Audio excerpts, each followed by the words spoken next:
President Obama, he's going to hold a news conference today. I think it is 3 o'clock Eastern time this afternoon. Here's my opinion on this upcoming news conference. I think the president will run out the clock. That is to say, he'll answer very, very few questions and take a long time on each one. And then he'll be out the door onto vacation at Martha's Vineyard. Why don't we bring in a running dog of the Democrat Party, an unpaid lackey of the Democrats, otherwise known as Bernard Whitman. It's Friday, Bernard. Don't take offense, okay? I'm grateful to be here. Okay.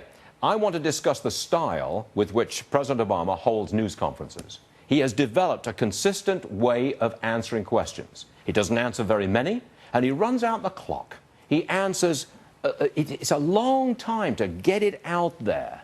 Frankly, I wish in this country we had more opportunities for our leader to get out in front of the public and answer questions. So why doesn't he? So the fact of the matter is, I'd rather, in this day of 140-character tweets, to have some extended questions so that people can understand the president's thinking, his position, his attitude, his approach.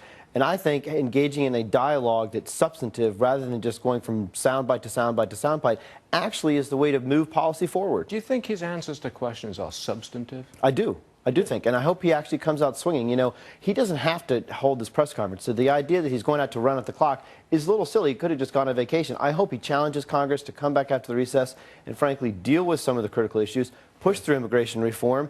Instead of working to defund Obamacare, which is DOA, come up with some proposals to improve Obamacare and figure out a way to actually make some investments so we can continue the economic recovery. Do you think that the president this afternoon will go out there and answer questions directly on NSA spying? Because he has said we don't have a domestic spying operation, and clearly we do. Is he going to answer it head on? Depends how it's framed. I find it amusing that the Republicans, who traditionally have been national security hawks, want our national security programs washed all over the front pages of the Washington Post. Bernard, the question here is this NSA program being abused? We got reports this week about the DEA using some of these intelligence intercepts coming from the NSA to go on criminal fishing expeditions on American citizens. The question is not, should the NSA be tracking foreign terrorists? Most Americans agree with that. The question is this program being abused by this administration? So he's not going to go anywhere near this, right? Are you coming out in favor of drug trafficking? I don't understand this. I mean, I think that if there are foreign individuals engaged in drug trafficking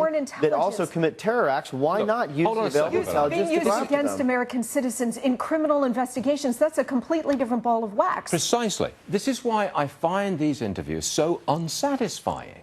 There is a substantive point to be made here. The NSA material has been used to track drug traffickers, not just terrorists, drug trafficking.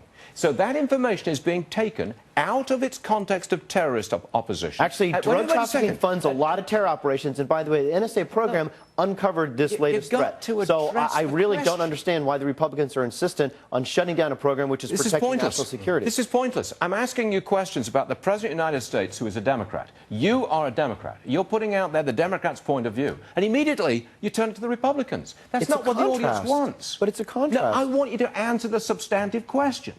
NSA snoops, collects a whole bunch of information, every email, text, and God knows what else for the last 2.5 years.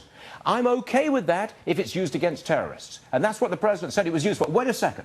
And now we find it's being used against by the DEA, and who knows where else. Now, address that question. If there is a situation in which the DEA is going after drug trafficking, knowing that drug trafficking and terror funding are intimately interrelated, I do not have a problem with that, and I think most Americans feel the same. Do you have a problem with the fact that we get serial different stories from this president and this administration? First, we were told they're only targeting foreign terrorists. Now that story has changed. Then we were told, look, we're not looking into the content of your emails and phone calls. We're just looking for patterns of foreign terrorists. Now we find out, according to the New York Times this week, Bernard, that in fact they are monitoring the content of your phone calls and your emails.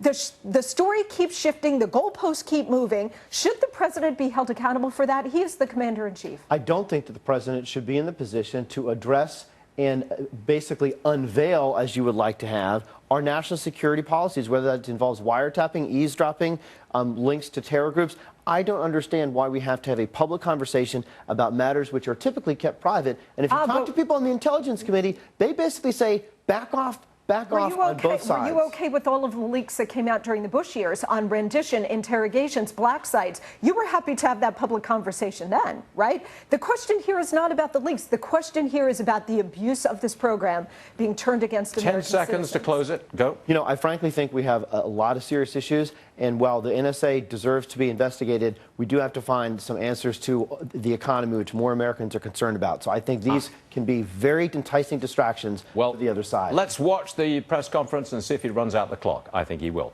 Bernard Whitman, thank you very much indeed for joining us. We do appreciate it.